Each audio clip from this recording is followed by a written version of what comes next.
ici aujourd'hui, malgré cette pluie, forcément. Grâce à vous, grâce à votre soutien, que ce soit au niveau des anonymes, des journalistes, en fait j'ai passé une après-midi vraiment particulière hier, donc vous n'êtes pas au courant, donc c'est pour ça que je tenais quand même à vous remercier d'être ici parce que ça a son importance.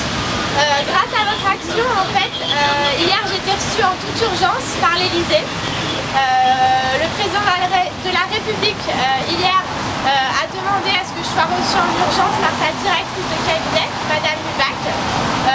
Elle était accompagnée des conseillers justice et diplomatiques de M. Hollande, donc respectivement M.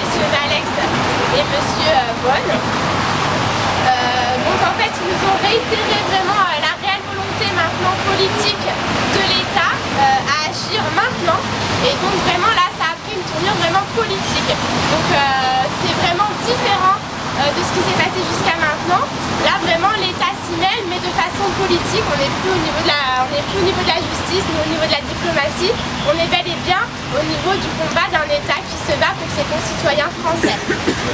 Par ailleurs, le président de la République a mandaté hier matin la ministre des Français à l'étranger, donc c'est Madame Conway-Mouret. Il l'a mandaté personnellement de s'occuper de mon cas. Donc c'est une première en France, dans la mesure où une ministre, donc un rôle politique, va s'occuper d'une telle affaire. Donc bien sûr, on espère que ça va aboutir. Il a chargé personnellement le président de la République de solutionner cette tragique affaire.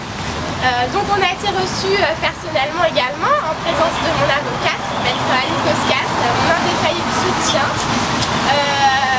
Voilà, d'accord. Ces deux entretiens en fait ont abouti à des engagements vraiment fermes et définitifs de la part de l'État et de M. Hollande. C'est-à-dire que M. Hollande n'a pas pu me recevoir personnellement hier. Donc là, ce matin, on a appris qu'il avait donné des consignes pour me recevoir personnellement. Donc c'est pour ça qu'effectivement, avec tous ces éléments et au bout de tous ces éléments, j'ai décidé de différer ma grève de la faim. Voilà, tout simplement.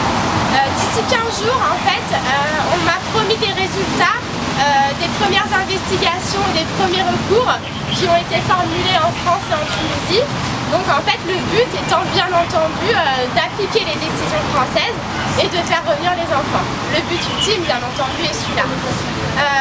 Ayant eu les instructions juste le matin même, c'est pour ça qu'ils m'ont demandé, bien entendu, de différer la grève de la faim. Ils m'ont demandé de leur donner une dernière chance et j'ai accepté de leur faire confiance, de donner une chance aux enfants, de donner une chance à l'État. Voilà. Je tenais vraiment encore une fois à vous remercier d'être tous présents. C'est vraiment grâce à vous et c'est pas sans vous, et mon combat ne peut pas continuer si vous n'êtes pas à mes côtés. Vous allez me faire pleurer. Merci d'être là en tout cas. Le changement c'est maintenant, c'était la devise de M. Hollande. Donc Monsieur le Président, je vous attends au tournant. Voilà, moi ça sera mon slogan, d'accord. Je finirai juste par une dernière note d'optimisme et d'espoir que le calvaire de mes enfants et que notre combat à tous du coup cesse. Et voilà, merci du fond du cœur pour eux en tout cas.